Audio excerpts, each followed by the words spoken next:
y todas esas cosas, ¿no? Entonces, eso es lo que hemos visto hasta ahora y vamos a continuar con ese tema. Si usted tiene alguna consulta, igual la podemos ver después, ¿ya? ¿Cómo se llama? Vamos a orar antes de comenzar y vamos a seguir con el tema hasta ahora. Padre, en el nombre de Jesús, te bendecimos, te alabamos, te damos las gracias por tu misericordia, por tu amor, por poder estar reunidos aquí estudiando este tema tan importante, Señor, que tiene que ver con los últimos tiempos, Señor, con todo lo que tiene que ver con tu segunda venida, Señor, y con todo lo que rodea a tu segunda venida, principalmente para que nosotros nos preparemos. Yo te ruego que nos des luz a todos nosotros, Señor, que abra nuestros corazones para que podamos aceptar lo que dice tu Escritura, que saques todas las estructuras que están preconcebidas, Señor, y realmente podamos darnos cuenta de cómo van a ser los últimos tiempos, Señor, y principalmente en la condición que tú esperas que nosotros estemos, Señor. Que esto nos anime, nos introduzca, Señor, para poder luchar, perseverar, por estar en la condición que tú deseas que estemos, Señor. Yo te ruego que me des unción y claridad para poder hablar y transmitir, Señor, tu mensaje, Señor, en el nombre de Jesús. Amén. Amén, hermanos. Bueno, vamos a comenzar en el último video que vimos, ¿cierto? Que es la plenaria número 5, si mal no recuerdo, o número 4. Son tantos videos que yo no me acuerdo cuál vamos, pero sí o sí quedamos en el tema de uno de los errores comunes que se comete al interpretar la escatología o los últimos tiempos es confundir la gran tribulación con el día de la ira. Ese fue el último tema que vimos. Vamos a hacer un pequeño resumen, muy cortito, ¿cierto? Y, ¿cierto? Vimos de que cuando ustedes quieran estudiar escatología, independientemente que crean o no en lo que estamos viendo aquí, ¿cierto? Pero cuando ustedes quieran estudiar escatología para poder ordenar los últimos tiempos, ¿cierto? Es importante poder ver señales claras en las Escrituras que me van a marcar un antes y un después. Ya hemos visto todos los otros temas, ¿cierto? Entre esos, por ejemplo, que fue el primer tema que vimos, ¿cierto? En el primer video, que fue de que me tengo que basar, como en cualquier otra enseñanza, pero me tengo que basar en las enseñanzas del Señor Jesucristo como el tronco principal, ya que el Señor Jesucristo es la persona realmente que nos puede ordenar correctamente en un orden cronológico los últimos tiempos, que no significa que las otras personas que han tenido revelación, como Pablo, etcétera, etcétera, tengan un orden errado, sino que significa de que Jesús tiene esa facultad como Hijo de Dios, como el ungido de Dios, porque hay muchos ungidos de Dios, ¿cierto? Pero Él es el ungido de Dios, el que vio hacer todas las cosas al Padre, el que escuchó del Padre, el testigo fiel, etcétera, etcétera, ¿cierto? Él tiene la facultad de poder trasladar el tiempo kairos de Dios a un tiempo cronológico en un orden correcto, ¿cierto? Cosa que no vemos en ningún otro profeta, ¿cierto? Esa capacidad, ¿cierto?, de poder trasladar de una manera correcta, ¿cierto?, y todo lo que está en el tiempo kairos de Dios al tiempo cronológico, sino más bien el profeta, fuera del Señor Jesucristo, simplemente lo que está viendo, así, tal cual, lo transmite. Y ese es el rol de, ¿cómo se llama?, el profeta, ¿cierto?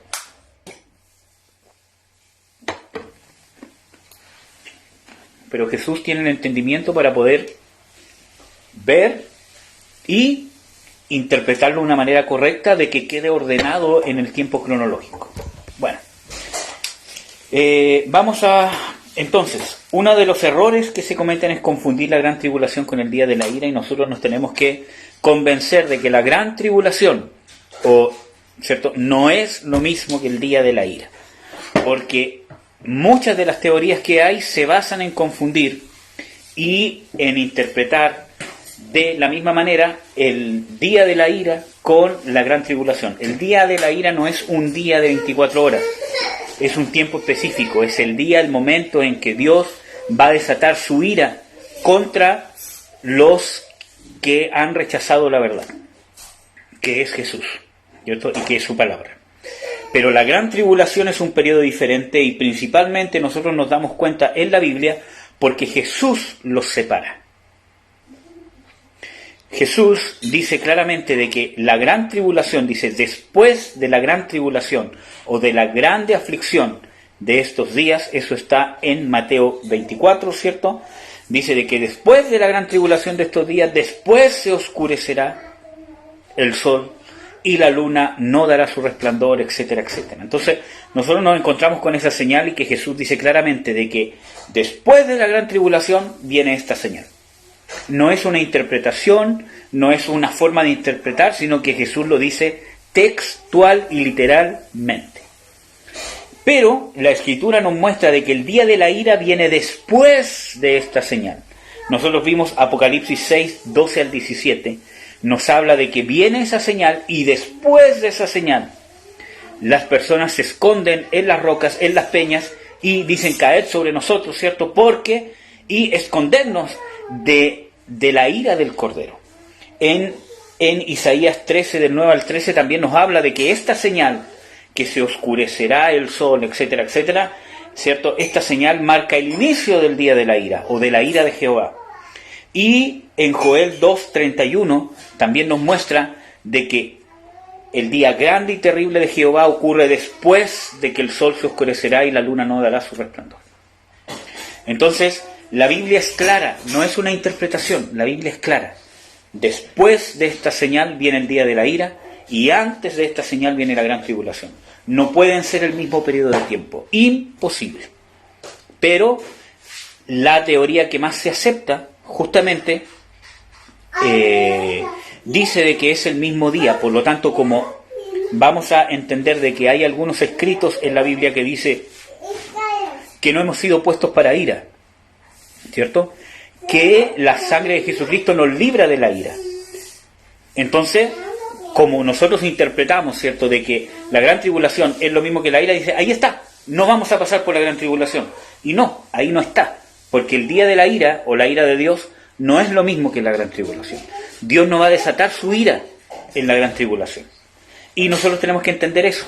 Dios no va a desatar su ira sobre el mundo inconverso en la gran tribulación. No hay ningún pasaje en la Biblia que nos diga eso. ¿Por qué? Porque la gran tribulación es una cosa que viene antes de esta señal y el día de la ira es otra cosa donde encontramos muchos pasajes donde Dios va a desatar su ira sobre el pueblo inconverso que rechazó la verdad. ¿Ya? Entonces, tenemos que entender de que no es lo mismo. Porque si nosotros pensamos que es lo mismo y uno sigue insistiendo, nos equivocamos y no interpretamos correctamente los últimos tiempos. Otro error es el trato de Dios que tiene con Israel y con la iglesia. Si bien, ¿cierto? Y para esto vamos a ver algunos pasajes bíblicos.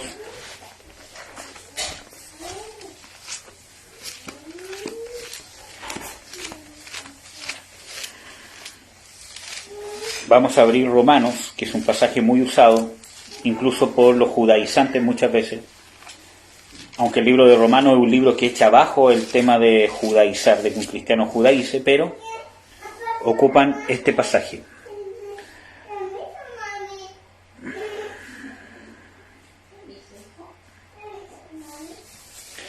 Ya, vamos a leer algunos pasajes.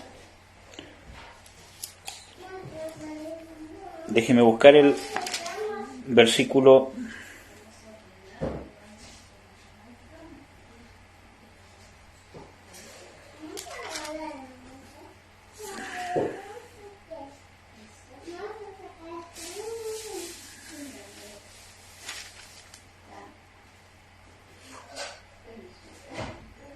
Aquí está. Romanos 11. Vamos a ver uno de los pasajes bíblicos para poder entender bien cuál es el trato de Dios, ¿cierto?, con el pueblo de Israel y cuál es el trato de Dios con la iglesia.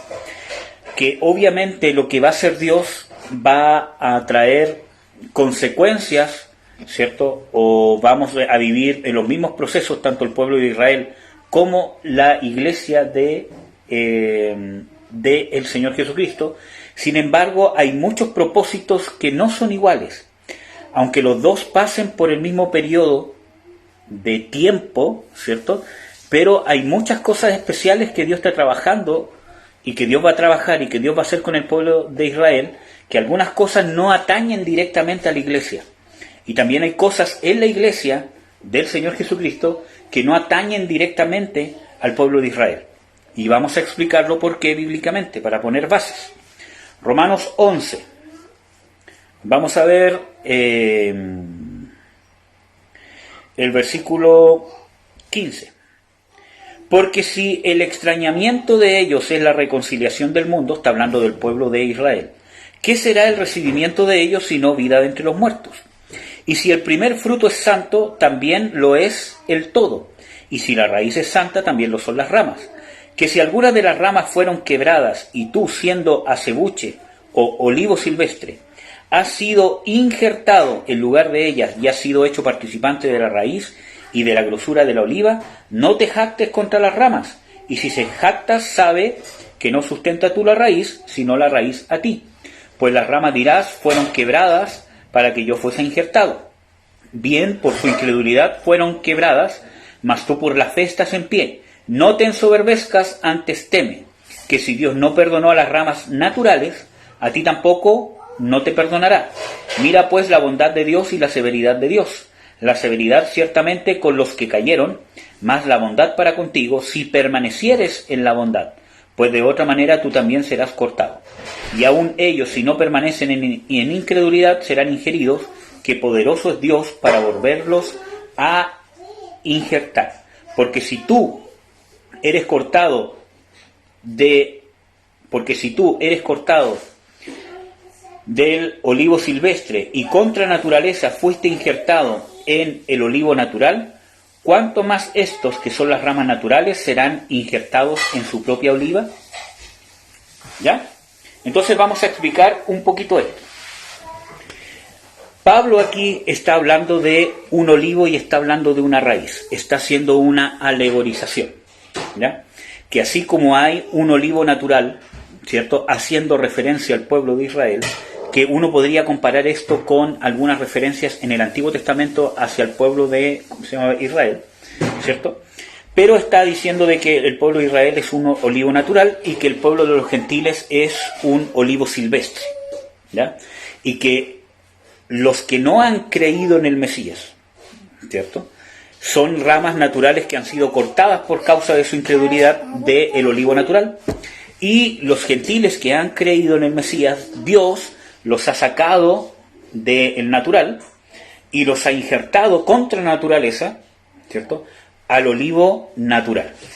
Pero hay hartos detalles que hay que ver con esto para poder entender el trato de Dios con la iglesia y el trato de Dios con el pueblo de Israel. Porque muchas veces se usa este pasaje bíblico para decir de que la iglesia es injertada en el pueblo de Israel. Y no es así, ¿ya? Aquí el mismo Pablo habla de la raíz. Si la raíz es santa, la raíz sustenta el olivo natural. Y el mismo Pablo está hablando en el mismo contexto, ¿cierto? En el mismo libro de Romanos menciona, ¿cierto?, el tema de que no todos son hijos de Israel, en el sentido de que no todos los que son descendencia según la carne son hijos de Israel, sino que los que son hijos de Israel son los descendencia según la promesa. A ver si me ayudan a buscar ese pasaje bíblico. Está en Romanos 9. Dice, desde el versículo 7: ni por ser simiente de Abraham son todos hijos, mas en Isaac te será llamada simiente. Quiere decir, no los que son hijos de la carne, todos son los hijos de Dios, mas los que son hijos de la promesa son contados en la generación, porque la palabra de la promesa es esta: como en este tiempo vendré y tendrás Sara un hijo. Y no solo esto, mas también Rebeca, concibiendo de uno, de Isaac nuestro padre, porque no siendo aún nacidos, ni habiendo hecho ni bien ni mal, para que el propósito de Dios conforme a la elección, y no fuese por las obras, sino por el que llama, permaneciese, le fue dicho que el mayor serviría al menor, como está escrito: a Jacob amé y a Esaú aborrecí. Pues ¿qué diremos? que hay injusticia en Dios? En ninguna manera. Mas a Moisés dice, tendré misericordia del que tendré misericordia, y me compadeceré del que me compadeceré. Así que no es del que quiere ni del que corre, sino de Dios que tiene misericordia. Porque la Escritura dice a Faraón, etcétera, etcétera. Entonces, aquí Pablo está diciendo de que, y esto es importante entender, pese a que él dice de que no toda la simiente de Abraham, ¿cierto?, son hijos de Dios, ¿cierto? Y dice de que una simiente es de Isaac y una simiente es de Ismael, por ejemplo, ¿cierto? Pero no se está refiriendo a la genealogía carnal, sino que después lo explica. Los hijos de Dios, independientemente que sean hijos de Isaac, hijos de Jacob, hijos de Judá, etcétera, etcétera, no por el hecho de ser simiente carnal son hijos de Dios, sino dice que los que son hijos de Dios son los hijos de la promesa. Y la promesa es Jesús. Después Pablo habla en todo este contexto de que Dios se guarda un remanente, de que no todo el pueblo de Israel ha caído en incredulidad. Y él explica de que el pueblo de Israel ha caído en incredulidad para que entre la plenitud de los gentiles. Entonces muchas veces se malinterpreta eso pensando de que el pueblo de los gentiles es injertado al pueblo de Israel y nosotros no somos israelitas y Dios no quiere que seamos israelitas ni tampoco quiere que seamos judíos. En las Escrituras también Pablo habla del Israel de Dios, pero no está hablando de la nación de Israel, de estas personas de la nación de Israel, sino está hablando de la descendencia de la promesa de Abraham. Acuérdense de que Dios, cuando le hace la promesa a Abraham, le dice inmediatamente de que van a entrar los gentiles. Inmediatamente le dice, ¿por qué? Porque le dice, y en tu simiente serán benditas, ¿qué? Dice todas las naciones. Y Pablo explica eso. Dice de que en tu simiente, en Jesús, van a ser benditas todas las naciones. Dice de que esta simiente es Jesús. Entonces, Dios desde el principio, Él hizo, porque Dios es luz, no hay oscuridad en Él. Entonces, desde el principio, Él dijo claramente de que iban a entrar los gentiles. Entonces, tenemos un endurecimiento en parte del pueblo de Israel, ¿cierto? Para que todo sea por la elección, ¿cierto? Mientras entra la plenitud de los gentiles, y Pablo explica, si el endurecimiento del pueblo de Israel fue riqueza para el mundo, ¿cuánto más será cuando el pueblo de Israel realmente se convierta? ¿Ya? Entonces, nosotros no somos injertados al pueblo de Israel, sino a la raíz. Y esa raíz, según todo este contexto que estamos viendo en el libro de Romanos, se está refiriendo a la promesa, a la fe que justifica al impío. Pablo lo aclara en este mismo libro, que dice de que Abraham fue justificado por la fe, antes de ser circuncidado. Dios dando testimonio de que iba a salvar a todos y de que la salvación para judíos y para gentiles era por la fe, no por la circuncisión, no por la descendencia terrenal, carnal. Entonces, les voy a dar el último versículo para comprobar. Está en Efesios, si mal no recuerdo.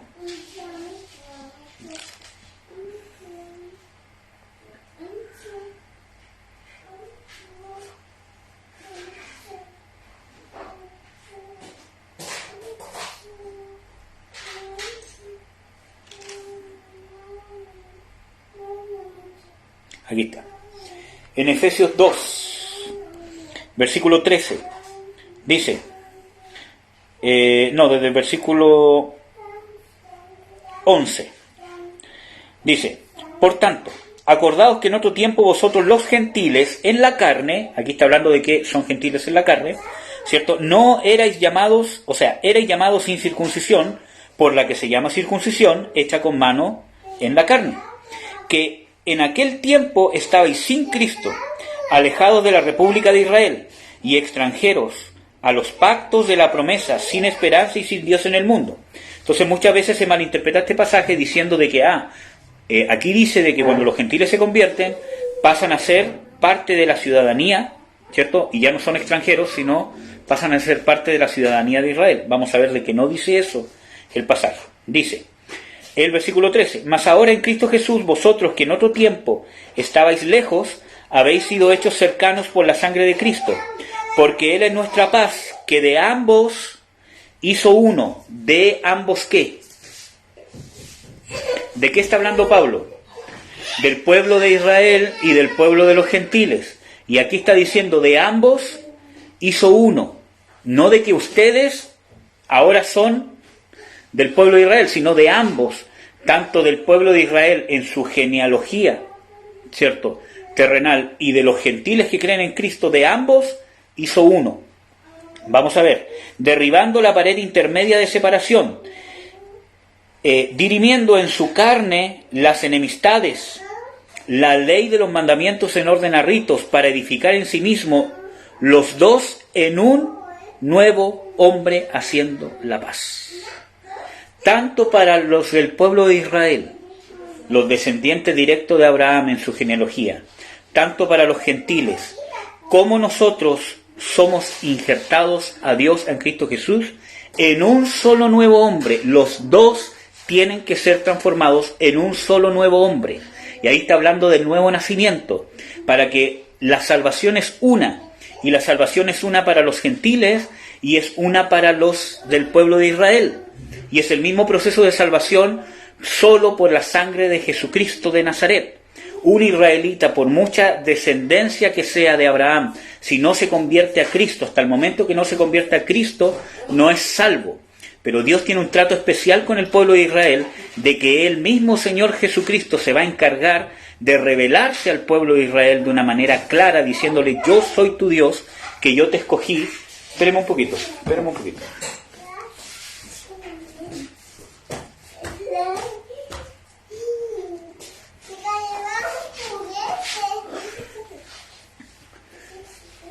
Que yo te escogí, ¿cierto? Y eso va a pasar principalmente en su segunda venida, cuando ocurra lo que Pablo explica en el libro de Romanos, que va a entrar la plenitud de los gentiles, ¿cierto?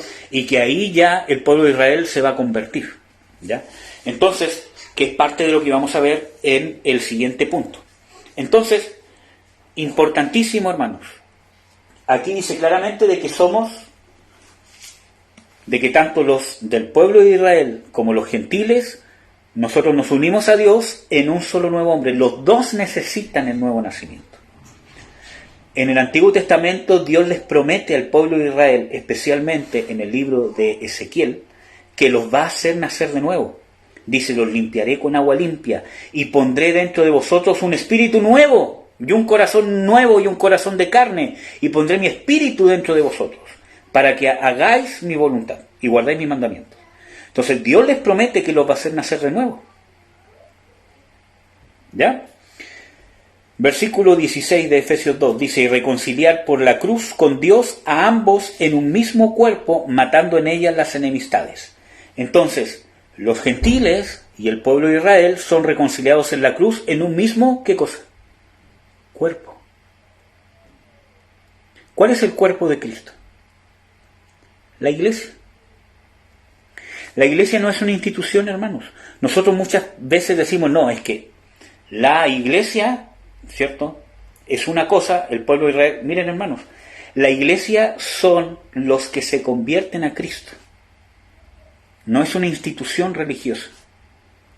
Entonces, nosotros tenemos que ver de que la reconciliación por medio de la cruz, como dice en el versículo 16, claramente, ambos, los gentiles y los israelitas según la carne o según su descendencia, ¿cierto?, que son llamados a esta promesa, cuando ellos se convierten en los que se están convirtiendo hasta ahora, quizás, y la plenitud de los del pueblo de Israel que se va a convertir en la segunda venida del Señor Jesucristo, van a ser injertados al cuerpo de Jesús. ¿Y qué es el cuerpo de Jesús? La iglesia. Hermanos, nosotros no podemos sacar cosas fuera de la Biblia. Nosotros vemos de que en las Escrituras los judíos y gentiles convivían juntos porque los dos habían sido pasados de su realidad, ya sea de la circuncisión y de la incircuncisión, a una nueva realidad espiritual que era la iglesia. Si nosotros vemos el mismo contexto, por ejemplo, de Pablo, cuando les escribe a los a los romanos, ¿cierto? Les está escribiendo a una iglesia, quizás había muchos gentiles, pero también habían judíos convertidos a Cristo. Y nosotros vemos cómo interactúa, muchas veces hablándole a los judíos y hablándole a los gentiles. Entonces, en el contexto uno puede ver de que quizás había un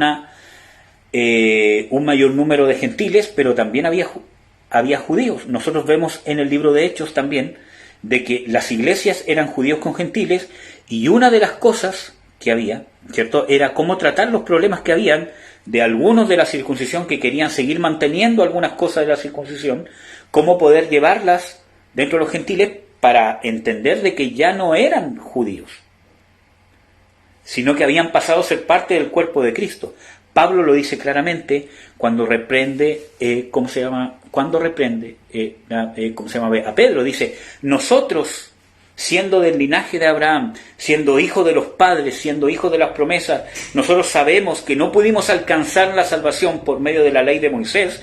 Nosotros entendemos que necesitamos la sangre de Jesucristo para poder ser injertados al cuerpo de Cristo. Amén. Bueno, entonces, ese es un error que se comete al estudiar escatología: confundir el trato de Dios con Israel y con la iglesia. Y el último punto que quiero recalcar con esto, quizás va a ser más difícil de entender, pero lo vamos a ahondar en los siguientes puntos que vamos a ver. Solo lo voy a mencionar. Nosotros nos encontramos principalmente en el Antiguo Testamento, ¿cierto?, con algunos indicios donde Dios le dice al pueblo de Israel, y esto que ustedes lo pueden usar como tips cuando ustedes estudien, ¿cierto?, los temas de escatología. Muchas veces Dios le dice al pueblo de Israel: y voy a derramar mi ira sobre vosotros. Muchas veces. Pero ese no es el día de la ira.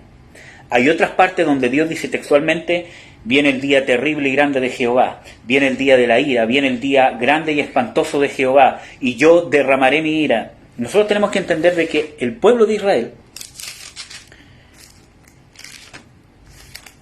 y vamos a ver Ezequiel, bueno, igual lo vamos a ver después con más detalle, pero quiero mencionarle algunos pasajes.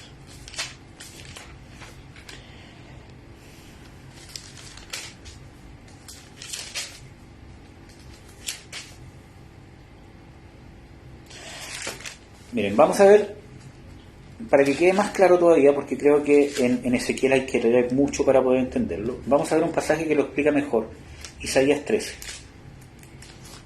Hay muchos pasajes así como este, pero vamos a ver Isaías 13.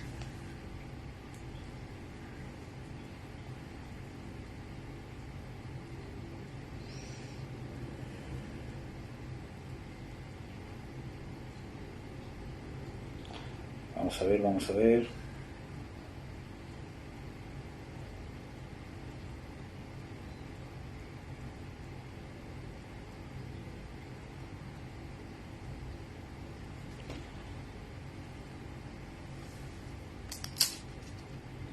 Ya. En Isaías 13, que es un pasaje que ya habíamos visto, ¿cierto?, vamos a leer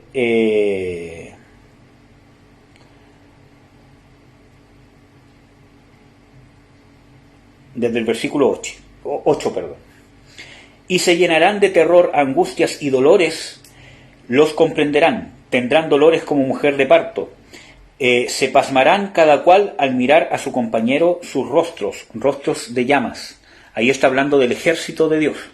Dice: he aquí, el día de Jehová viene, crudo y de saña y ardor de ira, para tornar la tierra en soledad y raer de ella a sus pecadores. Ahí está hablando directamente del día de Jehová, del día de la ira. Por lo cual las estrellas de los cielos y los luceros no derramarán su lumbre, y el sol se oscurecerá naciendo, y la luna no echará su resplandor. Y visitaré la maldad sobre el mundo, no sobre el pueblo de Israel, sobre el mundo, y sobre los impíos su iniquidad. Y haré que cese la arrogancia de los soberbios, y abatiré la altivez de los fuertes. Haré más precioso que el oro fino al varón, y más que el oro de Ofir al hombre, porque haré estremecer los cielos, y la tierra se moverá de su lugar, y en la indignación de Jehová, que es el día de la ira, y en el día de la ira de su furor, Y será que como corza amontada y como oveja sin pastor, cada cual mirará hacia su pueblo y cada uno huirá a su tierra. Cualquiera que fuera hallado será alanceado, y cualquiera que a ellos se juntare caerá a cuchillo. Sus niños serán estrellados, etcétera, etcétera. Versículo 17. He aquí, yo despierto contra ellos, no está hablando contra el pueblo de Israel, a los medos, que no curarán la plata, ni codiciarán oro, y con arcos tirarán a los niños, etcétera, etcétera. Y Babilonia, hermosura de reinos y ornamentos y grandezas de los caldeos, será como Sodoma y Gomorra, etcétera, etcétera. Vamos a seguir leyendo, me voy a saltar algunos pasajes para no leer todo.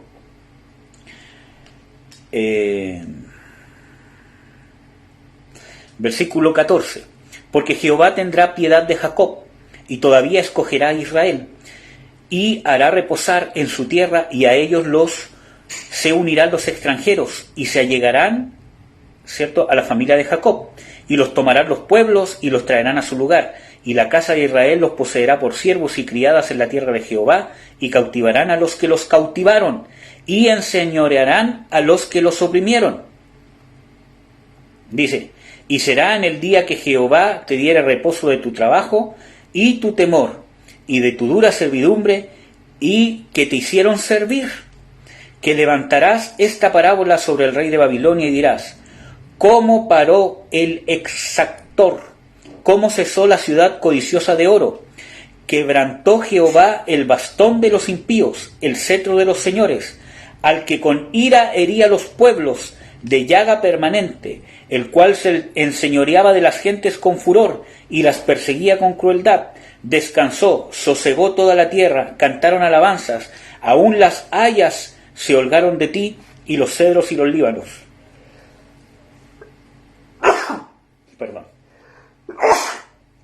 Perdón, hermanos. Entonces, para entender bien esto, Jehová habla del día de la ira. Dice de que el día de la ira va a derramar su ira sobre el mundo. Ahora, nosotros vemos el versículo 14 que dice de que el pueblo fue, ¿qué cosa? El pueblo fue atribulado. Aunque no usa esa palabra, pero lo vamos a leer de nuevo para que lo veamos.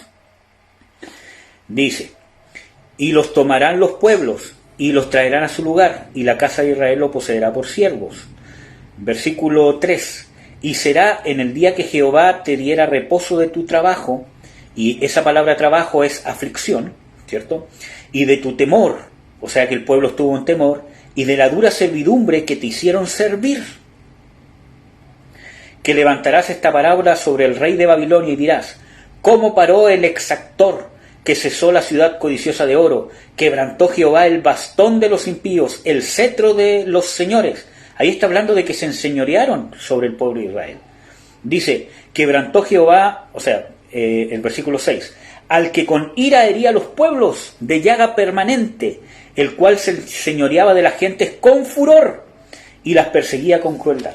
Aquí lo que está hablando este pasaje es de que justamente cuando está hablando de que se enseñoreaba de la gente, está hablando que se enseñoreaba sobre el pueblo de Dios. Entonces vemos de que el día de la ira, ¿cierto?, va a venir, ¿cierto? Pero antes el pueblo de Israel pasó un periodo, como dice acá, ustedes lo pueden encontrar más abundantemente en otros pasajes, pero yo les estoy dando esto solamente como una introducción, ya lo vamos a ver bien.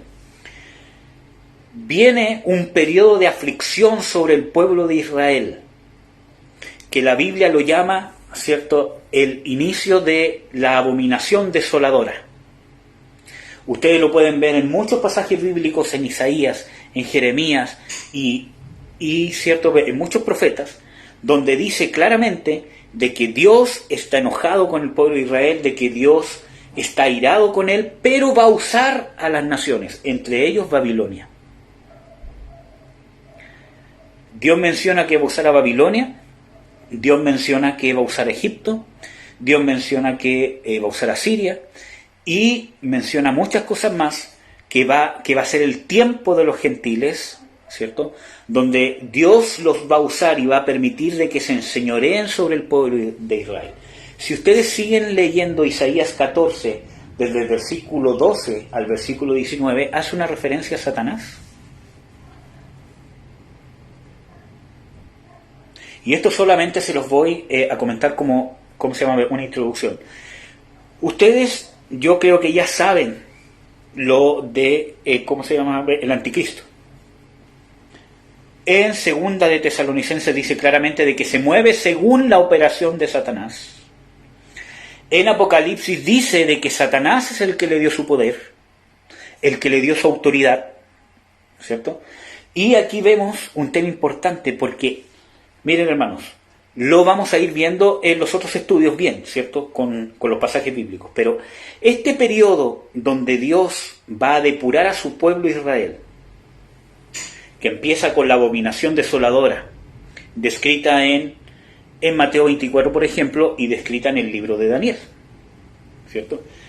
Ese periodo va a ser un periodo donde Dios va a castigar a su pueblo, no lo va a condenar, no es una ira condenatoria, es, como él mismo dice, especialmente en el Antiguo Testamento, es un periodo de depuración, donde el pueblo de Israel, donde los gentiles van a rodear a Jerusalén, porque dice, cuando veáis que Jerusalén está rodeada por los gentiles, dice, huyan. ¿Por qué? Porque Jerusalén va a ser derrotada. Por eso dice Jesucristo, huyan. No se queden ahí, porque Dios no la va a defender, sino que esto viene de Dios. Por eso hay que entender el contexto, por qué Jesús dice eso, porque esas son frases que vienen del hebreo, que vienen del Antiguo Testamento, que hacen referencia a que huyan porque Dios no va a defender a la ciudad, sino que esto viene de parte de Jehová. Nosotros vemos esos ejemplos cuando el pueblo de Israel y el pueblo de Judá fueron cautivos. Incluso Dios les dice, no confiéis en los falsos profetas que dicen que Jehová los librará, porque no los librará. Idos en paz, ¿cierto? Con ¿cómo se llama? El de Babilonia, etcétera, etcétera. Aquí estoy hablando de las deportaciones que ya pasaron, ¿cierto? Porque Jehová no los iba a defender, sino que este asedio venía de Jehová. Incluso uno de los generales de Babilonia le dice, ¿cómo se llama? A Jeremías, por ejemplo, le dice, tú sabes de que Jehová es el que nos mandó a hacer esto. Entonces, nosotros vemos de que Jesús hace esa referencia de que cuando veáis a Jerusalén rodeada de los gentiles, hace esa referencia, y nosotros tenemos que ver de que ese es algo que viene del Antiguo Testamento que Jesús usa. ¿Para qué? Entonces, cuando habla de huir, no habla del rapto. Habla de huir, está hablando de ese hebraísmo, de que huyan en el sentido de que Dios no va a defender a Jerusalén, sino que viene de parte de Dios, que va a ser hollada por los gentiles. Y ese es el periodo que Jesús mismo nombra como periodo de gran tribulación.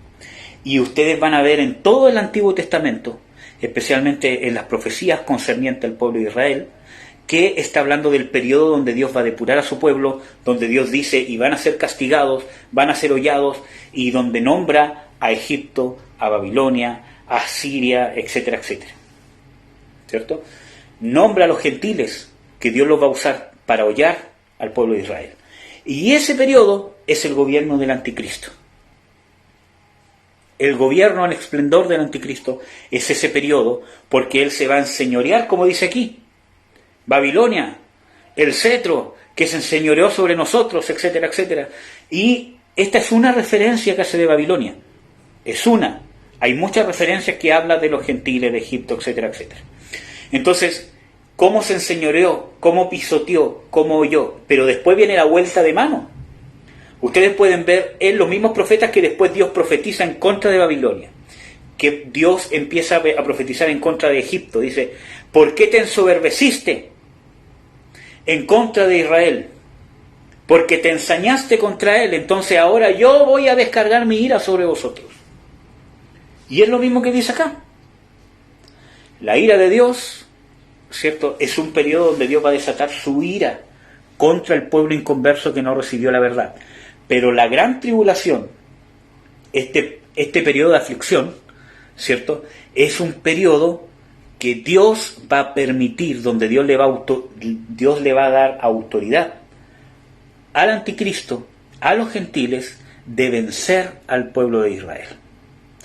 Entonces ahora, usted me podría decir, bueno, eso sí confirma que la iglesia no va a pasar por la gran tribulación, porque usted está diciendo, hermano, entonces que cuando en la Biblia dice de que Dios le ha dado potestad al anticristo para vencer a los santos, se está refiriendo al pueblo de Israel. No. Se está refiriendo al pueblo de Israel, pero no solo al pueblo de Israel. Por eso que es importante no confundir el trato de Dios con Israel con el trato de Dios con la iglesia. Desde el punto de vista del pueblo de Israel, nosotros vemos de que Dios va a castigar al pueblo de Israel en la gran tribulación para depurarlo. Y eso está profetizado en el Antiguo Testamento. ¿Ya? Y después viene la vuelta de mano, donde el Señor Jesucristo, cuando desate la ira de Dios, va a libertar al pueblo de Israel. Y va a empezar a desatar la ira sobre los que se ensañaron contra el pueblo de Israel. Y todo esto tiene un propósito. Pero ahora, ese mismo periodo de tiempo tenemos que verlo desde el punto de vista de la iglesia. Porque la iglesia no es el pueblo de Israel, como ya lo vimos. Entonces, ese mismo periodo de tiempo de la gran tribulación que habla el Señor Jesucristo, tenemos que verlo desde el punto de vista de la iglesia. ¿Qué va a pasar con la iglesia? Entonces, la mayoría piensa de que la iglesia no va a estar en ese periodo de la gran tribulación. Nosotros hemos visto de que dividir la segunda venida del Señor Jesucristo en dos partes es antibíblico. Incluso lo vamos a ver con las resurrecciones también. Pero desde el punto de vista de la iglesia, no es un castigo para la iglesia. Es un momento de aflicción y de persecución en contra de la iglesia que va a venir como consecuencia de la tribulación que va a venir o del ensañamiento que va a venir en contra del pueblo de Israel. El epicentro de la gran tribulación va a ser el pueblo de Israel. La persecución a los cristianos va a venir como una consecuencia de lo que va a pasar. Vamos a hablar más de esto, pero es importante que entendamos, desde el punto de vista de la iglesia, el periodo de la gran tribulación es un periodo de depuración. ¿En qué sentido? De que Dios le va a dar la posibilidad a la iglesia de padecer por causa de Jesús, de morir por causa de Jesús. Cosa que está pasando hoy, sí. Cosa que sigue pasando y que ha pasado siempre, sí. Pero Jesús dice de que esa aflicción va a ser como ninguna otra que ha venido antes. Si ustedes han estudiado la historia de la iglesia, ustedes saben de que desde Constantino, que hizo de que en Roma el cristianismo fuese la religión oficial, entre comillas, por sus intereses, etcétera, etcétera, como ustedes quieran verlo. Pero nosotros vemos que por lo menos hubieron 3 olas de gran persecución en contra del pueblo cristiano, terribles. Masacres, matanzas, torturas. Y eso no terminó con Constantino, aunque hubo un relajo. Pero ese relajo permitió también que se introdujeran herejías tremendas, ¿cierto? Bueno, pero ese no es el tema de ahora. Pero siempre ha habido persecución. Entonces, la gran tribulación va a ser peor que eso. Peor que los comidos por los leones, peor que los que fueron quemados y son quemados hasta el día de hoy, ¿cierto? Dice Jesús que como nunca. Entonces, desde el punto de vista de la iglesia, porque miren hermanos, en Apocalipsis, cuando las almas de los justos claman de debajo del altar y dicen, Señor, ¿hasta cuándo no vengarás nuestra sangre y la demandarás de los habitantes de la tierra? Hablando del pueblo inconverso, ¿cierto? O sea, está hablando, ¿cuándo va a venir el día de tu ira, el día grande y terrible de Jehová?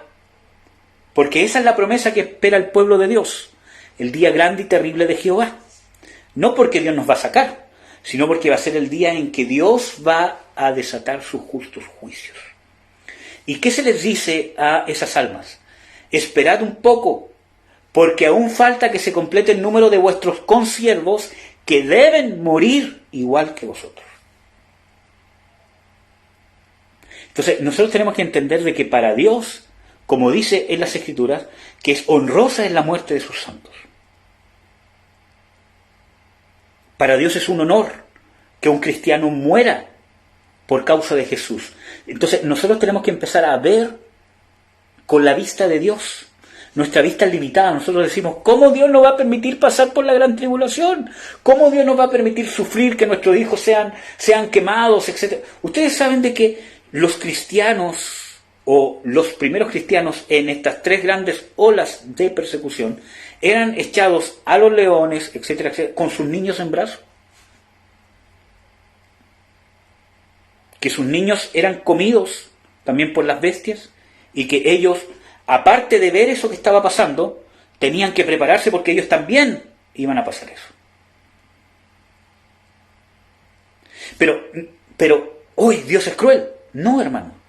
Que nosotros tenemos la vista limitada a este tiempo terrenal. Si bien para mí es fácil decirlo, ¿cierto? Porque no he pasado esa circunstancia, pero trato de explicárselos, ¿cierto? Como un maestro para poder enseñarlo, para poder explicarlo. No porque yo sea experto en el sufrimiento, sino simplemente para poder interpretarlo. Nuestra vista es limitada. Pablo lo dice claramente, de que las cosas que pasemos, las tribulaciones que pasemos en esta tierra, no se han de comparar con la gloria venidera. Pablo lo entendió. Dice que ni la vida, ni la muerte, ni nada me separará del amor de Cristo. Y ahí él nos está diciendo de que no va a pasar hambre, de que no pasó persecución, o que no puede ser muerto, y fue muerto, ¿cierto? Sino que está hablando de que esas cosas no se han de comparar con la gloria venidera. Y nosotros a veces no entendemos cuál es la gloria venidera. Que una persona, un cristiano, padezca, muera, sea un mártir por causa de Cristo, la gloria que tiene venidera, que de este tiempo chiquitito terrenal, en comparación con la eternidad, ¿cierto? Un padecimiento así, que es grande, que es terrible, ¿cierto? Pero Dios da una gloria venidera tan grande que va a ser de una trascendencia eterna, que tiene que ver con la autoridad que va a tener el creyente, con la gloria que va a ser revestido. La Biblia habla de galardones, la Biblia habla de niveles de autoridad en la resurrección. La parábola de los talentos, en Lucas, por ejemplo, habla de que el que tenía 10 talentos se le dieron 10 ciudades. Y así. Y el que tenía 2 y lo multiplicó por 4, se le pusieron sobre 4 ciudades. Entonces nosotros vemos de que hay un nivel según lo que Dios nos permite hablar. Pero también la Biblia nos muestra, por ejemplo, Pedro dice de que si padecemos por causa de Cristo, si la voluntad de Dios así lo quisiere, porque no es que yo busque padecer por causa de Cristo, es una honra que Dios le da a quien Él quiere. Se recuerdan en el libro de Hechos cuando Pedro y Juan fueron, azotados por predicar en el nombre de Jesús y por haber sanado, un cojo, que ellos salieron gozosos, que no quiere decir de que no sintieron el dolor de lo que le habían hecho, pero dice que salieron gozosos de haber sido tenidos por dignos de padecer por causa del nombre. Dios nos quiere hacer dignos de la gloria venidera que nos quiere dar. ¿Ya? Entonces, no podemos confundir el trato de Israel con el trato de la iglesia. Cuando lo confundimos nos equivocamos. ¿Ya? Vamos a ver, otro error. Darle más importancia al arrebatamiento que a la resurrección, que es la esperanza bienaventurada. Muchas veces nosotros pensamos, hermanos, que nos equivocamos tanto en pensar de que la esperanza bienaventurada es el rapto. De que Dios nos va a sacar de la ira, de que Dios no nos va a permitir pasar por la ira, porque pensamos de que la ira es la gran tribulación. Y ya vimos de que la Biblia dice de que la gran tribulación y la ira no pueden ser lo mismo. Si tú escuchas una enseñanza, escuchas lo que sea, donde te diga de que, o compare la gran tribulación con la ira como lo mismo, es antibíblico. La Biblia muestra claramente de que hay una señal que dice que la gran tribulación viene antes de esa señal y el día de la ira viene después. Entonces ya no lo puedo recibir. Todo lo que venga de esa interpretación, o sea, si yo me tomo de la base para poder enseñar algo que está mal interpretado, lo que me estén enseñando está mal. que no quiere decir que sea algo terrible, sino que simplemente está mal interpretado porque hay un error de interpretación, una confusión. Por lo tanto, no lo puedo interpretar correctamente todo lo que venga después. Si escuchas una enseñanza, lo que sea, donde te muestre de que la gran tribulación es lo mismo que la ira, está errado. La gran tribulación no es lo mismo que la ira. ¿Ya? Vamos a ver algunos pasajes. 1 Timoteo 2:13.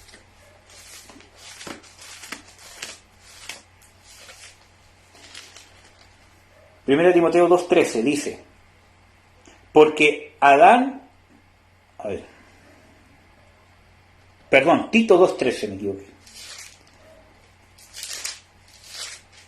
Tito 2:13 dice, esperando aquella esperanza bienaventurada y la manifestación gloriosa del gran Dios y Salvador nuestro Jesucristo. ¿Ya? Entonces, nosotros tenemos que ver aquí de que muchas veces uno habla y dice, pero esta esperanza bienaventurada es el rapto. No. Leamos otra vez el pasaje. Esperando aquella esperanza bienaventurada y la manifestación gloriosa del gran Dios y Salvador nuestro Jesucristo. Esa esperanza bienaventurada es la resurrección o la transformación del cuerpo. Como Pablo lo explica claramente y extensamente, porque, miren hermanos, el pasaje que ocupamos para darle tanta importancia al rapto, ¿cierto?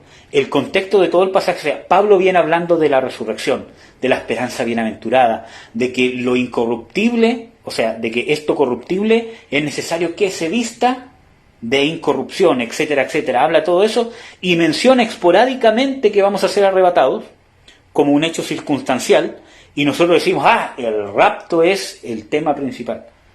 El tema principal es la promesa de que lo corruptible se va a vestir de incorrupción, de que esto animal va a pasar a ser espiritual, ya sea por resurrección, que va a ser la mayoría de la iglesia, o por transformación, que va a ser un número reducido en comparación con todos los que somos parte del cuerpo de Jesús.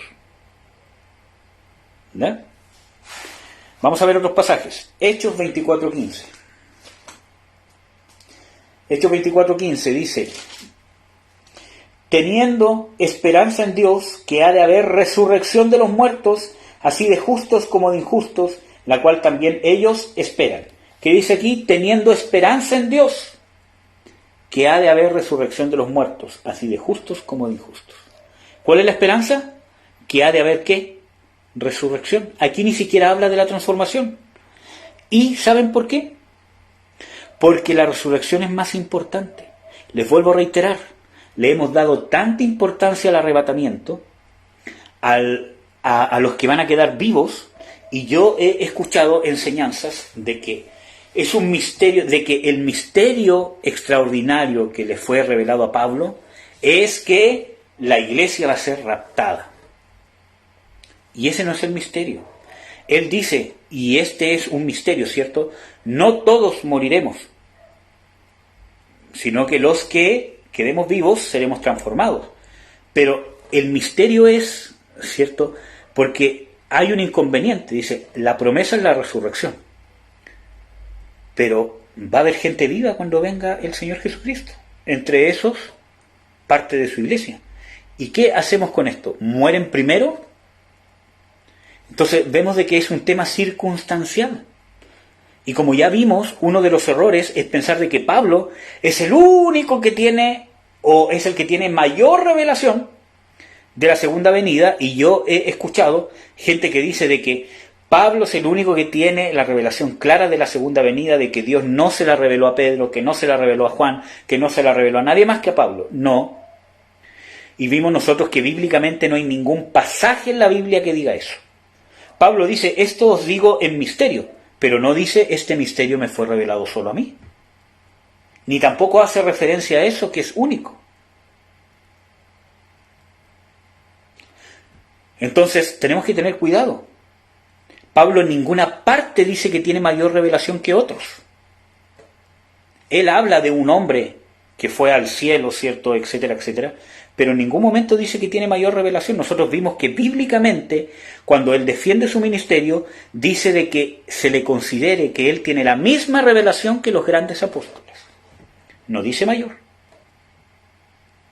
No hay ningún pasaje que nos muestre que Pablo es el que tiene más revelación. Obviamente tenemos más escritos de Pablo de la segunda venida de Cristo, porque tiene más cartas. Pero Pedro también hace referencia a la segunda venida de Jesucristo. Juan hace referencia a la segunda venida de Jesucristo. Judas hace referencia a la segunda venida de Jesucristo en las pocas cartas que hay en la Biblia. ¿Cuánto más tenían revelación ellos si tuvieron ahí a Jesús que se los explicara, hermano? Bueno, vamos a ver otros pasajes. Hechos 26, 6, 8.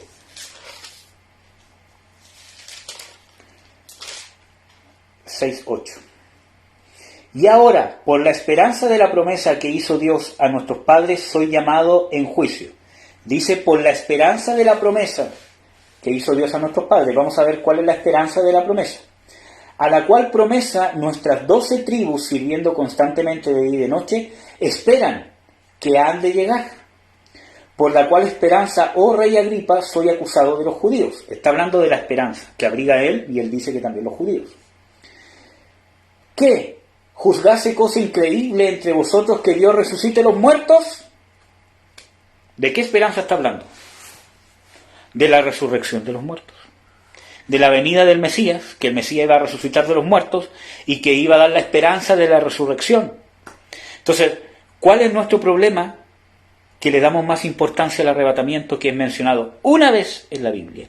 A lo más podríamos nosotros ver de que habla dos, pero en realidad habla una directamente y quizás la otra mención es indirecta. Pero hay una parte donde se menciona directamente el arrebatamiento y envuelve un versículo y Pablo no explica nada más. Dice, y los que queden vivos van a ser transformados y seremos arrebatados juntamente con los que resuciten. Y es la única explicación que hace del arrebatamiento, nada más. Y le damos tanta importancia y sacamos tantas doctrinas. Miren, hermanos, y este es un consejo. Cuando ustedes estudien las Escrituras tienen que descubrir, y una correcta hermenéutica es descubrir qué tema es más importante para Dios, porque Dios tiene prioridades. Hay cosas que para Dios tienen más relevancia que otras. Si yo no entiendo esto, no voy a poder ser un buen mayordomo. Un ejemplo.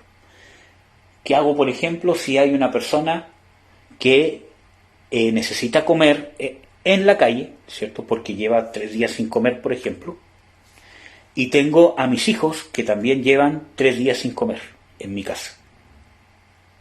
¿A quién le voy a dar el pan que tengo? Si tengo muy poco para repartir. Ahí entran las prioridades de Dios. Ahí tengo que aprender qué es más importante para Dios. Si realmente quiero hacer la voluntad de Dios.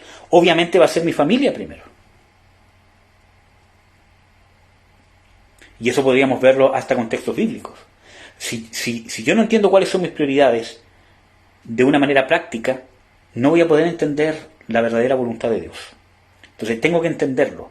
Si Dios menciona ampliamente la promesa de la resurrección, de la vida eterna, tanto en el Antiguo Testamento como en el Nuevo Testamento, y menciona una, o quizás si hay alguien que quiera decir, no, hay otro pasaje que lo menciona, ya, 2, a lo mucho podríamos aceptar 3 menciones, aunque solamente es una, pero podríamos aceptar 3 menciones directas del arrebatamiento, pero ¿cuántas menciones hay de la resurrección? ¿Cuántos pasajes tenemos en la Biblia de la explicación de la resurrección? El mismo Señor Jesucristo, ¿cuántas veces habla de la resurrección?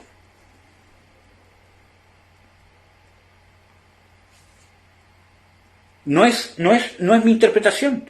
Vean a qué la Biblia misma le está dando más importancia. Y así nos vamos a dar cuenta qué tema es más relevante para Dios, y tengo que estudiar el tema que sea más relevante para Dios. Pero un error muchas veces de nosotros como personas es darle más importancia a las cosas que Dios le da menos importancia, y darle más a ver, ¿cómo lo dije? Darle menos importancia a las cosas que Dios le da más importancia, y nosotros muchas veces le damos más importancia a las cosas que Dios le da menos importancia. Voy a ver la hora para ver qué hora es, hermano.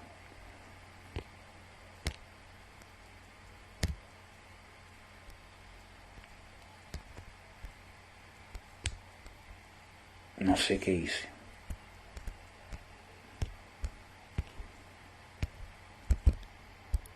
Ahí está.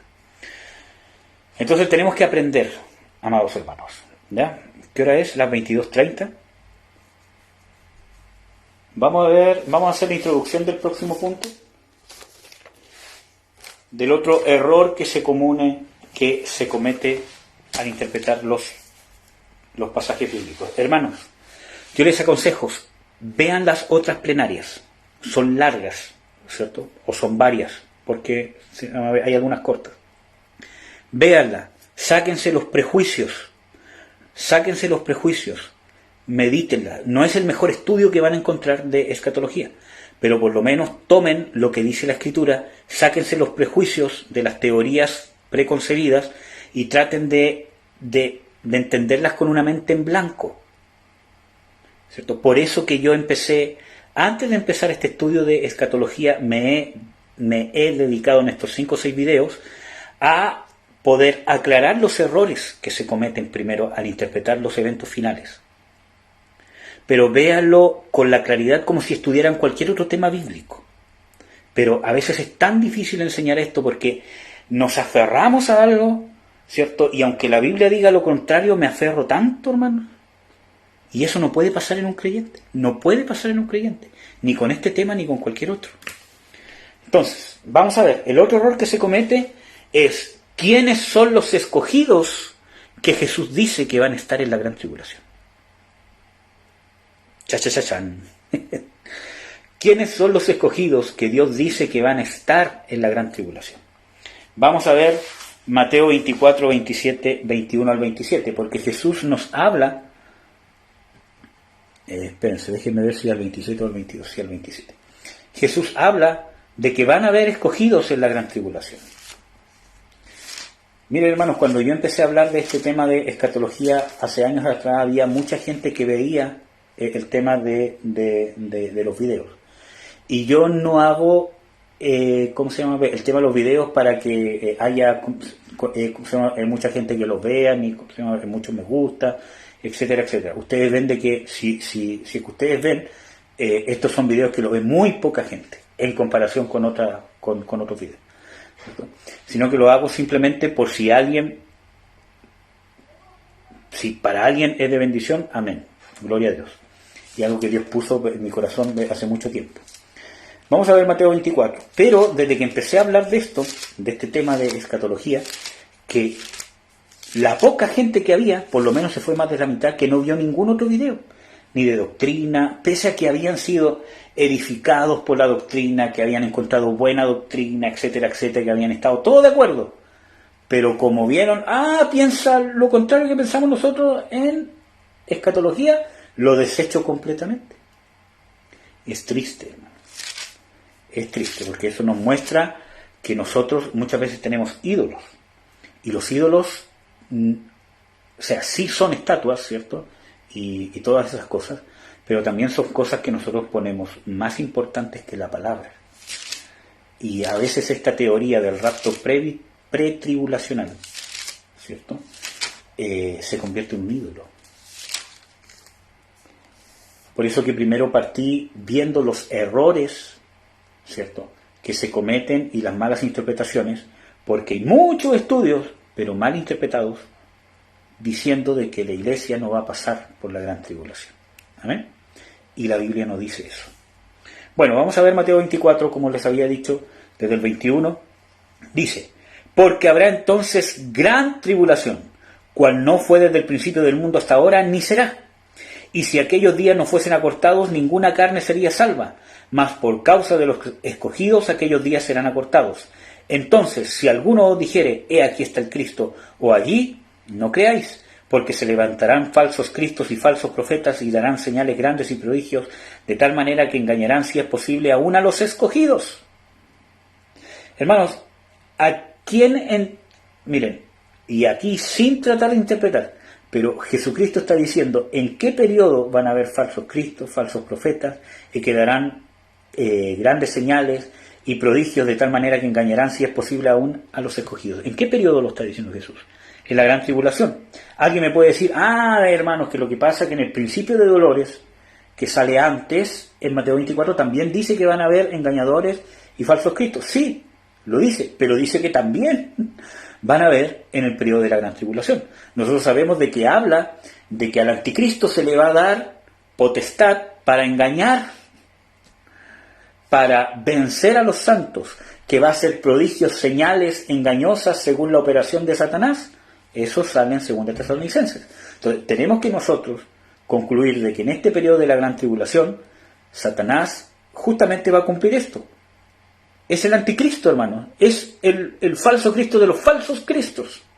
O sea, si ya han habido muchos falsos cristos, este va a ser el falso de los falsos. O sea, el anticristo se va a personificar en una persona. Entonces, obviamente, nosotros vemos que bíblicamente es en este periodo. Nadie puede negar de que la manifestación del anticristo es en la gran tribulación. Independientemente que crean en el rapto pretribulacional o no, o independientemente que ustedes crean de que la gran tribulación es el día de la ira o no, independientemente todos estamos de acuerdo de que la manifestación del anticristo va a ser en el periodo que la Biblia llama la gran tribulación. Que algunos creen que es 3 años y medio, otros creen que es 7 años. Ya vamos a hablar de eso después. Entonces, engañarán, si fuese posible, aún a los escogidos. He aquí os lo he dicho antes, así que si os dijeren, he aquí en el desierto está, no salgáis.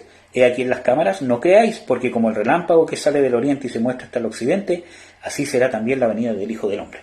Ya vimos de que esto no está hablando de un rapto secreto. La misma palabra que se usa en griego aquí, por eso, vean los otros videos, ¿cierto? No nos prueba que va a ser un rapto secreto. Al contrario, esa palabra en el griego muestra una manifestación abierta, visible a todos. Y vimos los respaldos bíblicos de eso, y los vamos a volver a ver. ¿Ya? Bueno, entonces, ¿cuál es la teoría?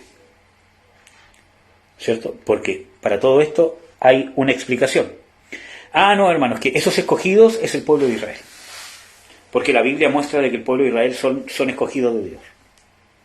Vamos a ver si la Escritura nos muestra si realmente esos escogidos son el pueblo de Israel. Entonces, ¿cuál va a ser nuestra pregunta? ¿Esos escogidos de Mateo 24, 21 al 27 son el pueblo de Israel o son la iglesia sus discípulos? Entendiendo como iglesia al conjunto de los judíos que se han convertido a Cristo y al conjunto de los gentiles que se han convertido a Cristo, como ya vimos. Los dos, como dice en Efesios 2, que de los dos los reconcilió en la cruz para de los dos hacer o injertarlos a un cuerpo, a un solo cuerpo, la iglesia. ¿Ya? Tenemos que entender eso por iglesia. ¿Será el pueblo de Israel? Uno. Vamos a empezar con un pequeño ejercicio de hermenéutica del mismo texto de Mateo 24. Jesús le está hablando a sus discípulos. Les advierte a ellos que no se dejen engañar, porque vendrán falsos cristos en la gran tribulación. Miren, ya con esto, hermanos, Jesús está dando por sentado que al público que le está hablando, que son los discípulos, van a pasar por la gran tribulación. Obviamente no ellos en persona, pero este es un mensaje para la iglesia. Es que, no hermano, usted está mal, porque aquí vienen los contraargumentos de malas interpretaciones bíblicas. Usted está mal por dos motivos. Primero, porque Jesús le está hablando a judíos. Y segundo, porque aún no han nacido de nuevo, porque aún no ha venido el Espíritu Santo, porque aún no ha venido el Pentecostés, por lo tanto no los podemos considerar parte de la iglesia, porque la iglesia nació en Juan 20, como creen algunos, o en Hechos 2, como creen otros. Entonces no puede decir de que le está hablando la iglesia. Bueno, hermano, le tengo malas noticias. Primero, Jesús no le está hablando a judíos, en el sentido de judíos. Le está hablando a judíos que se habían convertido a Cristo. ¿Qué dice Miren, se los voy a buscar. Solamente, bueno, es solamente un pasaje el que se me viene rápidamente a la mente.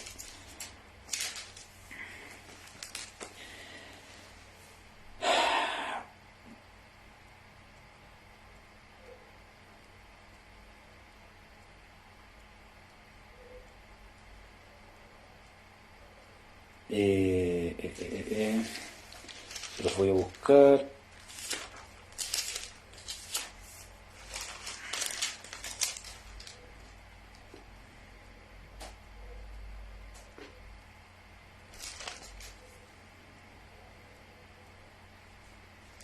Se me perdió.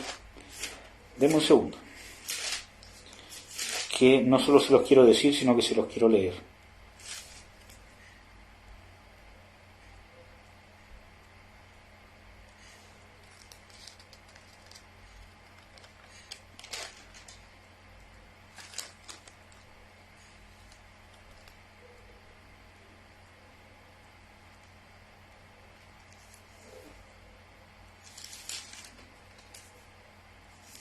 Ay.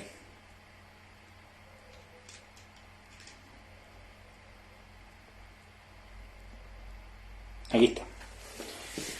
Perdón, hermano, pero ya, Juan 8.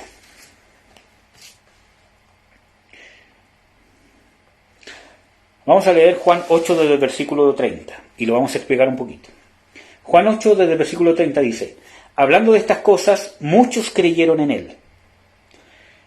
En el griego, esta palabra creer en él no significa que se convirtieron en él o a él, sino que daban fe de lo que él había dicho recién, ¿cierto? Era cierto, pero no necesariamente que se convertían a él.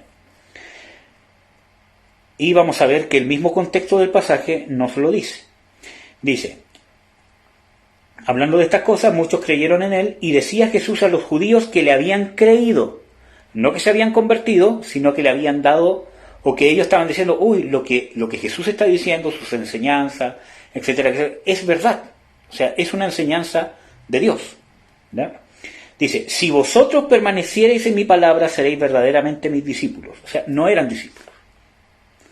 Solamente estaban dando fe de que lo que él decía era cierto, ¿verdad? Dice: y conoceréis la verdad, y la verdad os libertará. Todavía no eran libres, todavía no conocían la verdad. Dice: y respondiéronle, ¿quiénes? Los que habían creído en él, que no se habían convertido: simiente de Abraham somos, y jamás serviremos, y jamás servimos a nadie. ¿Cómo dices tú seréis libres? Jesús le respondió: de cierto os digo, que todo aquel que hace pecado es siervo del pecado, y el siervo no queda en casa para siempre, el Hijo queda para siempre. Así que si el Hijo libertare, seréis verdaderamente libres. Sé que sois simiente de Abraham, mas procuráis matarme, porque mi palabra no haya cabida en vosotros. Y es más, veamos el versículo 38. Yo hablo lo que he visto acerca del Padre, y vosotros hacéis lo que habéis oído acerca de vuestro Padre. Y nosotros sabemos que en el contexto, después les dice de que su padre era el diablo, el padre de ellos. Pero ellos habían creído. Daban fe de lo que Jesús decía era cierto, pero no en el sentido de una fe salvadora, de una fe de una fe de conversión.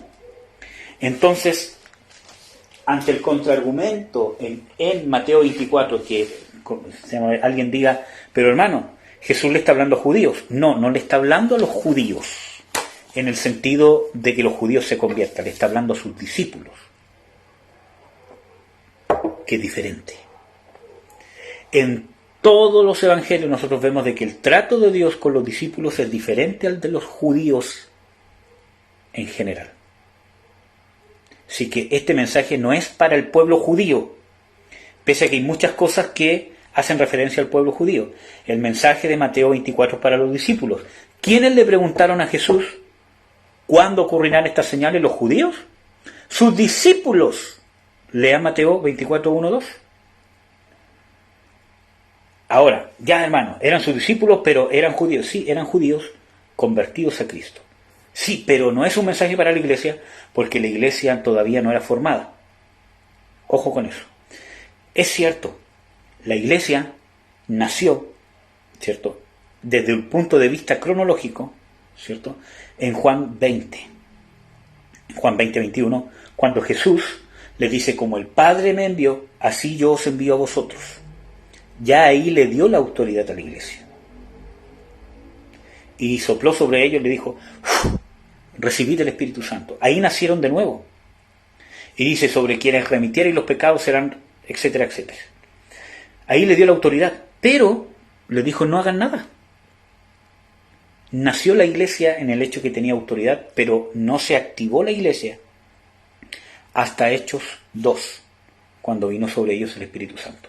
Por eso le dice Jesús, no hagáis nada, quedaos en Jerusalén hasta que seáis investidos de poder. Tienen la autoridad, yo ya se los di, ya los encomendé, ahora me voy para el cielo, pero no pueden funcionar como iglesia hasta que venga la promesa del Padre. Pero, hermano, entonces, no, este es un mensaje para la iglesia porque hay un detalle que no hemos nosotros dilucidado. Yo creo que muchos de ustedes saben de que esa palabra consolador, que se traduce principalmente en las versiones Reina Valera, cuando el Señor Jesucristo habla sobre el Espíritu Santo, el consolador, etcétera, etcétera, esa palabra es paráclito. Vamos a leer. Porque podría simplemente mencionárselo y avanzar más rápido, pero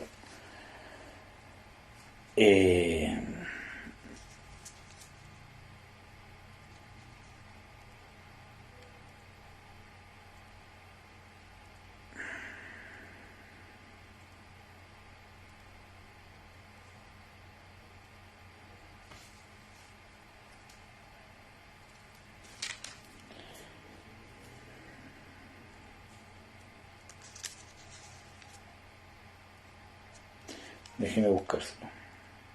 Aquí está. Juan 14:15. Si me amáis, guardad mis mandamientos. Dice, y yo rogaré al Padre y os dará otro Paráclito, para que esté con vosotros para siempre. El Espíritu de verdad, el cual el mundo no puede recibir, porque no le ve ni le conoce, mas vosotros le conocéis, porque está con vosotros y será en vosotros. ¿Qué dice ahí Jesús? Les dará otro Paráclito. Vamos a ver. Juan 17.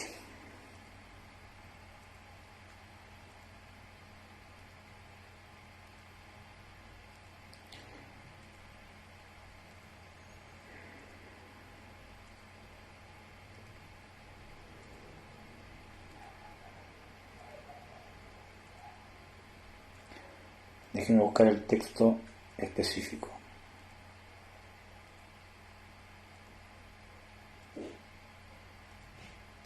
Vamos a leer desde el versículo 6, Juan 17:6. He manifestado tu nombre a los hombres que del mundo me diste. Tuyos eran y me los diste, y guardaron tu palabra. Ahora han conocido que todas las cosas que me diste son de ti, porque las palabras que me diste les he dado y ellos las recibieron y han conocido verdaderamente que salí de ti y han creído que tú me enviaste. Yo ruego por ellos, no ruego por el mundo, sino por los que me diste, porque tuyos son. Y todas mis cosas son tus cosas, y tus cosas son mis cosas, y he sido glorificado en ellos. Y ya no estoy en el mundo, mas estos están en el mundo, y yo a ti vengo. Padre Santo, a los que me has dado, guárdalos en tu nombre, para que sean una cosa como también nosotros. Cuando estaba con ellos en el mundo, yo los guardaba en tu nombre, y a los que me diste yo los guardé, y ninguno de ellos se perdió, sino el hijo de perdición, para que se cumpliese la Escritura. Mas ahora vengo a ti, y hablo esto en el mundo, para que tengan mi gozo cumplido en sí mismo. Yo les he dado tu palabra, y el mundo los aborreció, porque no son del mundo, como tampoco yo soy del mundo. Antes de hablar de esto, vamos a leer algunos pasajes del Espíritu Santo, que habla el mismo Señor Jesucristo en este mismo contexto. Juan 16:13. Pero cuando viniera aquel Espíritu de verdad, Él os guiará a toda verdad. Ya, ¿quién los guiaba a toda verdad antes de que viniere el Espíritu Santo? Porque aquí Jesús está diciendo de que va a venir. ¿Quién los guiaba? Jesús.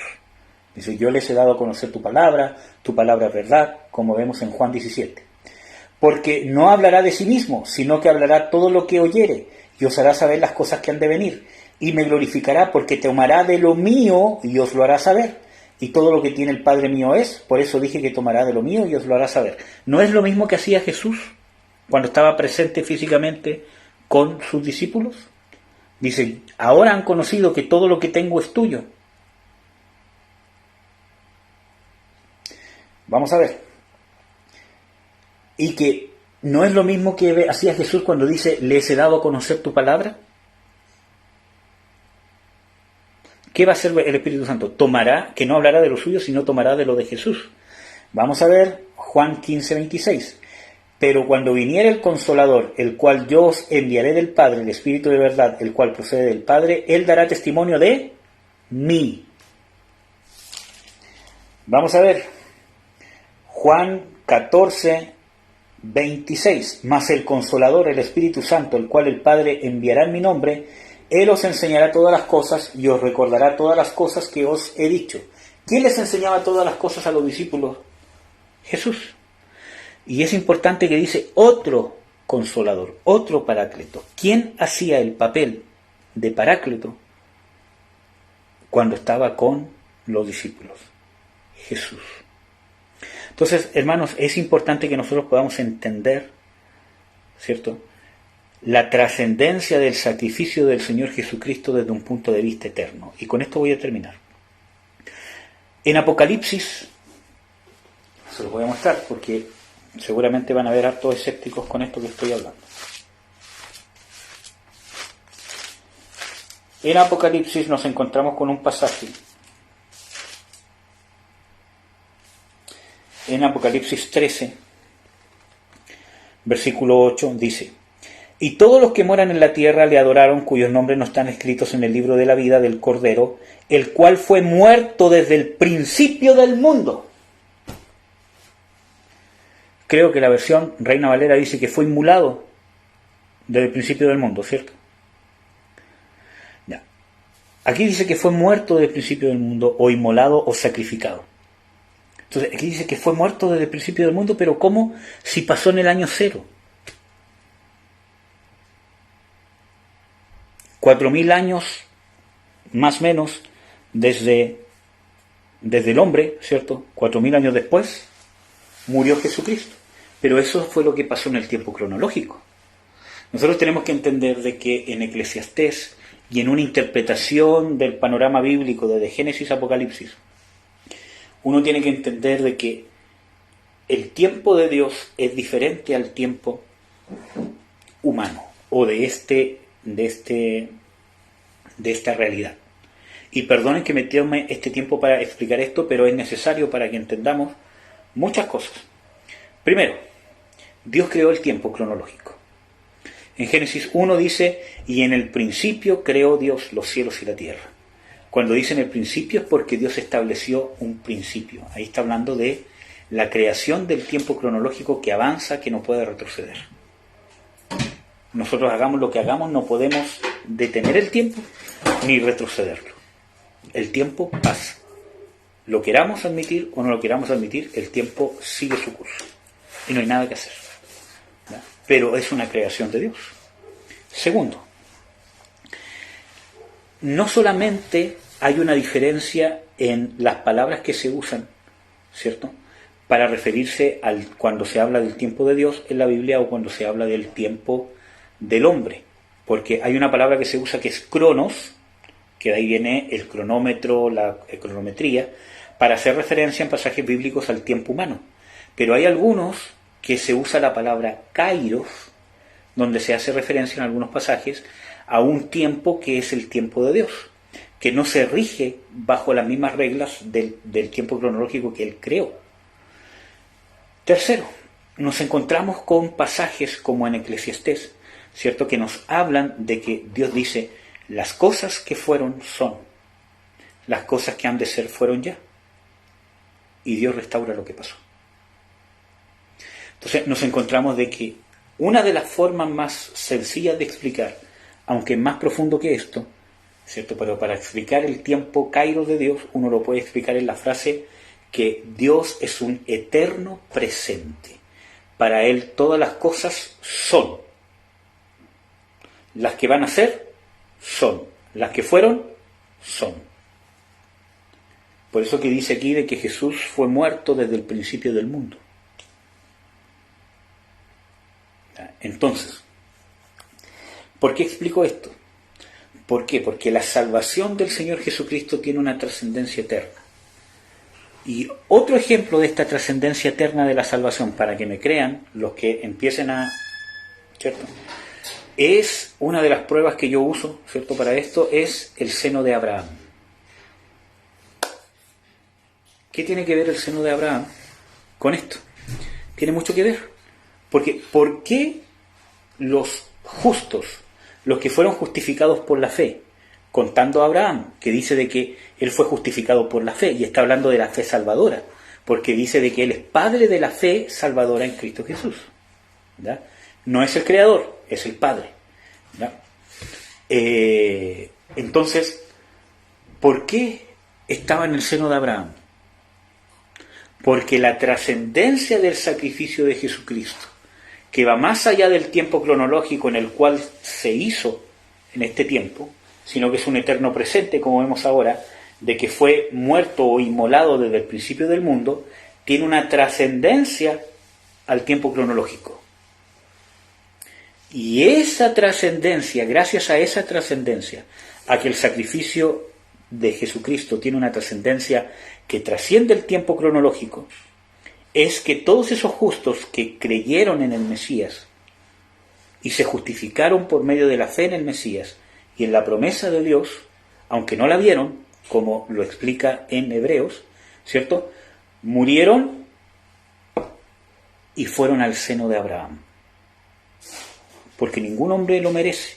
No fue por sus obras, no fue porque eran justos por obras, sino fue por la fe que justifica al impío, la cual Pablo explica abundantemente que era la fe de Abraham. Y habla de los de la fe de Abraham. Ahí estaba. Entonces, el seno de Abraham es una prueba de la trascendencia eterna que tiene el sacrificio de Jesucristo, pese a que cronológicamente no se había efectuado todavía. Si no, ellos no hubiesen tenido derecho. Mire, si el sacrificio de Jesucristo no tuviese una trascendencia eterna que está por sobre el tiempo cronológico, todas esas personas que murieron en la esperanza del Mesías estarían en el infierno. Y no hablo del infierno, el lugar donde estaba el seno de Abraham y el infierno, sino en el infierno, padeciendo, porque aún no eran expiados sus pecados. Pero nosotros vemos de que el mundo espiritual trasciende al mundo cronológico. Por eso que ellos tenían el derecho ganado por Jesucristo de estar en el seno de Abraham. Obviamente nosotros podemos interpretar con pasajes bíblicos de que cuando Jesús resucitó, dice que se llevó cautiva la cautividad y vació el seno de Abraham. Incluso hay una enseñanza, ¿cierto?, que yo creo que es así también, de que no solamente se lo llevó, sino que lo trasladó al cielo. ¿Por qué? Porque cumplió cronológicamente el sacrificio y ahora ya se podía consumar, que estuviesen en el cielo, esperando la redención completa, que es la resurrección. Porque aún no están con cuerpos glorificados, están en alma y espíritu. Entonces, ¿por qué explico esto? Porque esos discípulos de Mateo 24 son miembros de la iglesia de Jesús. Entonces, si tú me dices, es que la iglesia todavía no era formada hasta Juan 20 o hasta Hechos 1 o 2, ¿cierto? Yo te digo de que la trascendencia del sacrificio de Jesús, que trasciende lo natural y lo cronológico, los había incorporado a ellos al cuerpo de Jesús. Miren, hermanos, el ladrón que estaba al lado del Señor Jesucristo, que Jesús le dice, hoy estarás conmigo en el paraíso. ¿Cómo se salvó? Si todavía no había iglesia, ¿cómo fue? Porque los que son salvos son los que son injertados al cuerpo de Cristo. O sea, los salvos, la iglesia está formada de salvos. No hay ningún salvo que no sea parte de la iglesia y no hay nadie que sea parte de la iglesia que no sea salvo. Eso es antibíblico. Entonces, ¿cómo Jesús le dijo, estarás conmigo en el paraíso? Si aún Jesús no había instaurado la iglesia. Porque la salvación es Jesús. La salvación no es la iglesia. Entonces, nosotros tenemos que ver que el Salvador es Jesús. Por eso que yo tampoco comparto con gente que dice de que los evangelios son de el antiguo pacto. Porque la persona de Jesús es el nuevo pacto. Él es la salvación. Dice, yo soy el camino, yo soy la verdad, yo soy la vida, yo soy el buen pastor, yo soy la puerta de las ovejas, el que por mí entrare será salvo. Entonces, estaban ahí con la salvación. La salvación es una persona. Se llama Jesús. Por lo tanto, las personas que habían creído en Cristo, aunque Él todavía no había muerto, no había consumado, eran salvos porque la salvación trasciende lo natural. Por eso que la gente tenía derecho, los que morían en la promesa del Mesías, habían sido salvos y tenían derecho a estar en ese lugar que les dije que era el seno de Abraham. Entonces, ¿a quién le está hablando Jesús en Mateo 24, 21? A judíos convertidos. ¿Convertidos a qué? Convertidos a Jesús. Le está hablando a su iglesia. Acuérdense que su iglesia no es una institución religiosa. Su iglesia es la injerción al cuerpo de Cristo. Obviamente faltaba consumar en este tiempo cronológico el sacrificio de Jesús y la expiación en el cielo por todo el mundo. Y eso lo hizo Jesús después. Pero nosotros, sin malinterpretar los versículos bíblicos, podríamos decir de que los discípulos ahí eran parte del cuerpo de Jesucristo, eran salvos. Ellos no fueron salvos cuando fueron bautizados en el Espíritu Santo. Ellos fueron salvos cuando creyeron. Bueno, y ese es otro tema que podríamos explicar. Cómo uno podría ver cómo pasó esto cronológicamente y cómo se llevó a cabo de un punto de vista eterno. Entonces, volviendo al tema principal de quiénes son los escogidos de Mateo 24, y con esto terminamos. Primero, tenemos que establecer a quiénes le está hablando Jesús en Mateo 24, el 21 al 27, a sus discípulos. En Hechos dice de que los cristianos fueron llamados, o sea, los discípulos fueron llamados cristianos por primera vez. Entonces le está hablando a cristianos que se habían convertido a Cristo. Vimos en Juan 8 de que les dice a los judíos que si permanecen en su palabra serán libertados por el Hijo de ¿qué? Del pecado. Eso quiere decir de que los que estaban permaneciendo en Él y que eran sus discípulos, porque dice, si permanecéis en mi palabra, seréis verdaderamente mis discípulos y conoceréis la verdad, y la verdad os hará libres. Entonces, ¿sus discípulos qué? Eran libres, porque el Hijo los libertaba. Tenemos que encontrar de que Jesús es la salvación. Entonces, le está hablando a sus discípulos, ¿ya? Por lo tanto, a sus discípulos, que es la iglesia, le está advirtiendo de que ellos no se dejen engañar, porque vendrán falsos cristos en la gran tribulación. Lo dice claramente. Hermanos, si no es así, ¿para qué advertirle a sus discípulos, ¿cierto?, que no se dejen engañar, porque en la gran tribulación vendrán falsos cristos, falsos profetas, con grandes señales que engañarán, si fuese posible, a los escogidos? ¿Para qué advertírselos si realmente Jesús hubiese sabido que no iban a estar ahí? ¿Para qué? ¿Por qué Jesús no dijo claramente en Mateo 24, no se preocupen de eso? No les importe a ustedes lo que va a pasar en la gran tribulación, porque yo me los voy a llevar secretamente antes. Jesús no lo dice, no lo insinúa, sino que la teoría trata de sacar palabras del griego como para darle otro significado que en otros textos se usa de otra manera, pero Jesús no lo insinúa, no lo dice y ni siquiera da un indicio de eso. ¿Amén? Ya. Eso.